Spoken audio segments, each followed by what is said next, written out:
working for a malaria-free world. Do you see this mosquito? No? Okay, here it is. It looks inoffensive, but its bite can trigger a disease that killed about 800,000 people in 2010. Malaria. It is one of the worst plagues in the world. In recent years, a lot of effort has been put into decreasing the number of infections. Still, more work is needed to improve its control and to move closer to overcoming the greatest challenge, eradicating the disease. Imagine a place where an illness has killed somebody in almost every family. After being bitten by infected mosquitoes, people feel weak, suffer headaches and kidney disorders, sweat, vomit, shake with fever, and often end up dying. Most of the time they are children and pregnant women. Aside from personal suffering, malaria creates a large social and economic burden. Poverty and malaria together exacerbate inequalities. This is the current situation in many of the 106 countries in the world affected by malaria.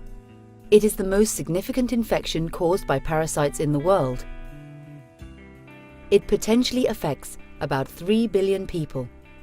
Of every 10 victims, 9 are from the poorest area of the planet, sub-Saharan Africa.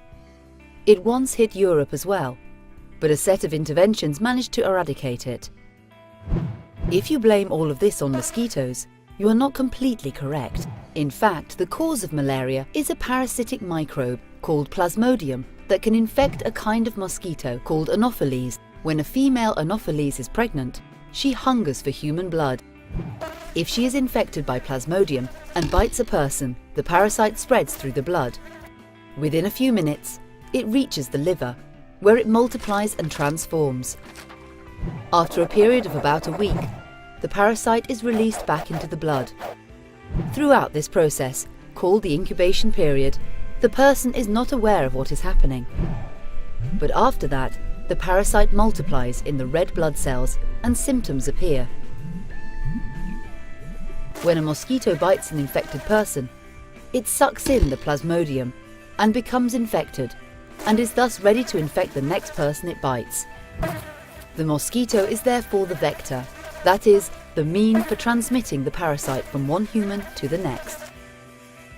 So, how can you fight against this disease? The simplest tools are bed nets and sprays. Still, a quarter of the people at risk do not even have access to these simple measures.